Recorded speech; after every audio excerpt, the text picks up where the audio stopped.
मुझे आज बताते हुए प्रसन्नता है, यहां पर बहुत सारी बहनों को मैं देख रहा हूं।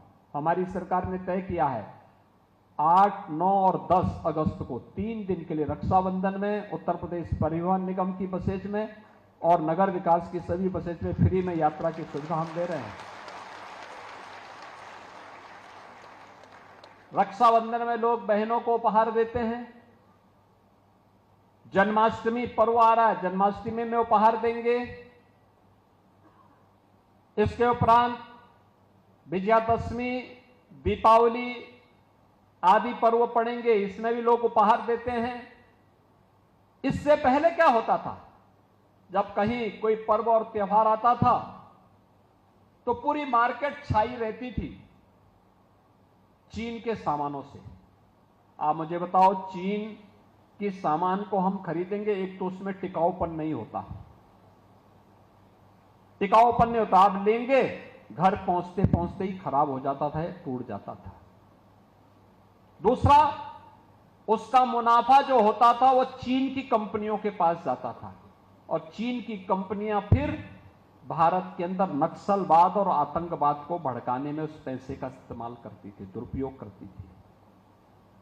विदेशों में जाने वाला पैसा वह भारत के विकास में सहायक नहीं होने वाला है, भारत के खिलाफ ही उस पैसे का इस्तेमाल होने वाला है। और इसलिए जब यह पैसा 2017 के बाद सरकार आई, हमने वन डिस्ट्रिक्ट वन प्रोडक्ट की योजना चालू की। आज हमारे कारीगरों को, हमारे हस्तशिल्पियों को, हमारे व्यापारियों को जब इस सुविधा का लाभ प्राप्त हो रहा है। बाढ़ क्षेत्रों का दौरा किया है, राहत कैंपों का दौरा किया है, अभी बैठक भी लेंगे। और बाढ़ तो निश्चित तौर से 2013 में जो आई थी उसका रिकॉर्ड लगभग तोड़ने की ओर दिखाई दे रही है। बहुत मोहल्लों में भी पानी पहुंचा है, बहुत सारे किसानों के खेत भी डूबे हैं और बड़ी संख्या में राहत कैंपों में लोग आकर के रह रहे हैं। सरकार ने राहत कैंप में जितने लोग हैं उनके खाने की, उनके रहने की, उनकी दवाओं की, उनकी अन्य जरूरतों की तत्काल व्यवस्था ठीक ढंग से करें, इसका निर्देश दिया गया है। और जो बाढ़ पीड़ित हैं उनको आश्वस्त करना चाहते हैं कि सरकार उनके साथ खड़ी है और उनकी हर समस्या को सरकार देख रही है और जिनका कोई नुकसान होगा बाढ़ खत्म होने के बाद उसका भी आकलन किया जाएगा और उसकी क्षतिपूर्ति भी जो हो सकती वो किया जाएगा। लेकिन हमारी सरकार का एक सूत्री या प्रयास है कि बाढ़ जहां पर भी है राहत वहां पर है और ये हमारी प्राथमिकता है। कितना बड़ा क्षेत्र प्रभावित है? क्षेत्र तो बहुत, मैं तो लगातार पूरा इधर करेली वाला क्षेत्र, पश्चिमी क्षेत्र भी है, दक्षिणी क्षेत्र भी है, उत्तरी क्षेत्र भी है, फूलपुर विधानसभा, करचना विधानसभा क्षेत्र, आपामऊ विधानसभा क्षेत्र। अभी प्रयागराज के दृष्टिकोण से मैं कहूँ तो यह सारा इलाका बहुत प्रभावित है। कई क्षेत्र तो टापू की जैसी स्थिति में आ गए और सभी जगह लगभग राहत पहुंचाने के लिए नावों का भी प्रबंध है, राहत सामग्री का भी प्रबंध है और सभी जरूरी कदम उठाने होंगे। बाढ़ को लेकर के अखिलेश यादव ट्वीट कर रहे हैं लगातार। देखिए, श्री अखिलेश यादव जी मतलब कहीं एक नादान बच्चे की तरह लगते हैं जब वो ट्वीट करते हैं। 2012 से 2017 उनकी सरकार थी।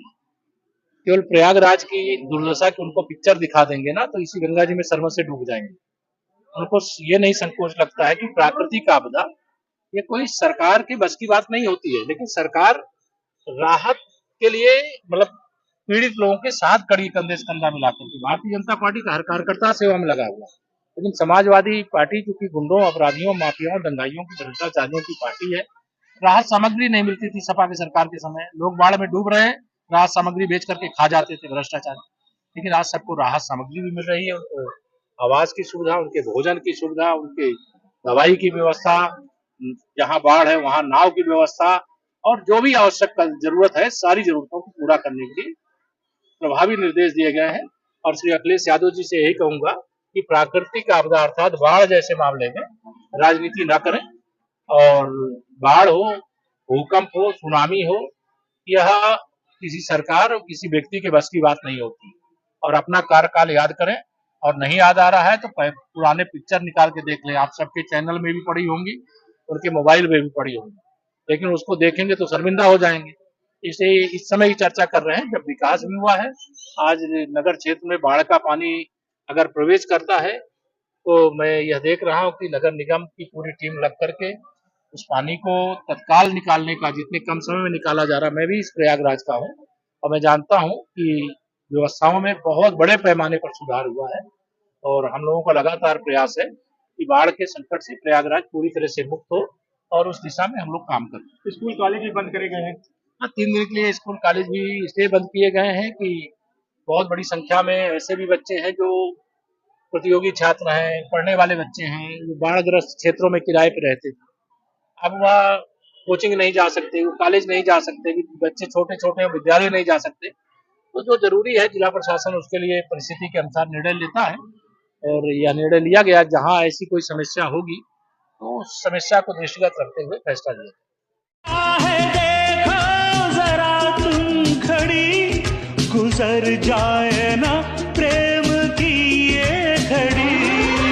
आती हूँ थोड़ा सा धीरज धरो, लगा दूंगी मैं प्रेम की फिर घड़ी।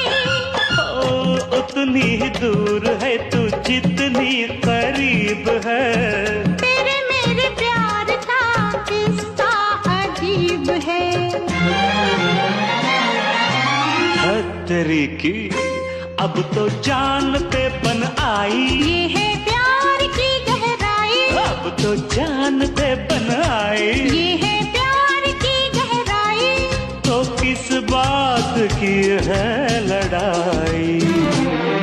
तू चल मैं आई, माय गॉड चल मैं।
भैया भैया भैया